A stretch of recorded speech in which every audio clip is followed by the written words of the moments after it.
Hi guys, welcome back to my channel and the van build series. I'm currently turning a van into a home, and one of the most important things about making a home comfortable for me is being able to have some electricity to be able to power the fan and the lights and my electronics and the fridge and stuff like that. So we're going to be putting solar panels up on the roof of the van, and then on the inside we're going to install all of the other solar components. So I'm going to show you everything that I used and how we put it all together. So if that's something that's interesting to you, then keep watching. Let's go. Alright, so the first thing I bought was a 400-watt solar kit from Renogy. This kit comes with 4 solar panels, 100 watts each, wires, a charge controller, a Bluetooth connector, mounting brackets, and screws. So to begin, I started by screwing the mounting brackets onto the panels and making sure they were really tightly on there so the solar panels would be secure. To mount the solar panels on the van roof, we had to experiment a little bit with different layouts. We had to make sure the wires could reach each other, and also there are little bumps and grooves on the roof, which made it kind of challenging to lay the panels completely flat.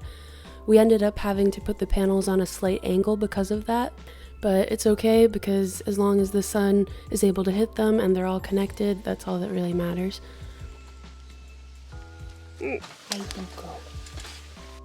We used double-sided tape to place the panels in the right spot.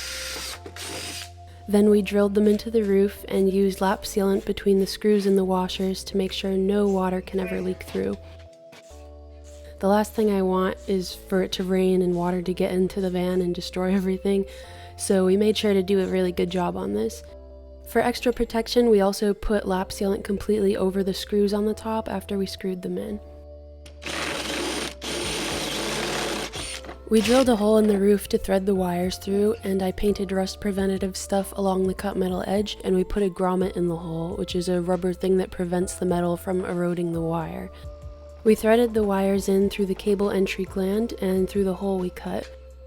And then we used the lap sealant again to glue down the cable entry gland and put a weight on top of it so it wouldn't move while it dried. And we put more lap sealant around the edges of it. Next, I got 2 solar batteries. These things each weigh more than me, so I wanted to put them in a spot where the weight could be handled. So we decided to build a box over the wheel to contain them. When the bed's built, we're going to add sides to the box and attach it to the bed so it'll be extra secure and the batteries won't slide anywhere while I'm driving. On the box we made, I drilled holes to mount the inverter, and I mounted that along with the solar charge controller, Bluetooth device, and a fuse block. Once everything was mounted, we wired it all together, connecting the 2 batteries together and then all the components to the batteries. Alright, we just connected everything and now the solar setup is complete. So I'll show you what it looks like. For the batteries, I got 2 AGM sealed lead acid batteries, and they're connected with these cables. So these 2 cables connect the batteries to each other. This is a 30 amp charge controller, and it connects between the batteries and the solar panels, and it basically regulates the voltage so that the batteries don't overcharge. And then there's this wire between the batteries and the charge controller, and in this wire is a 30 amp fuse. And then this little thing right here next to the charge controller is a little Bluetooth thing which connects to my phone, and the company that I got the solar stuff from has an app, and so I can monitor everything on the app, and that way I don't need like a separate screen to monitor things. I can just do it on my phone, which I thought was pretty cool. And then right here is a fuse block, which is where you can connect any 12 volt appliances. So like the fan on the roof is 12 volt, the fridge will be, the lights will be, and all that plugs in here, and this plugs into the batteries through this cable and that cable.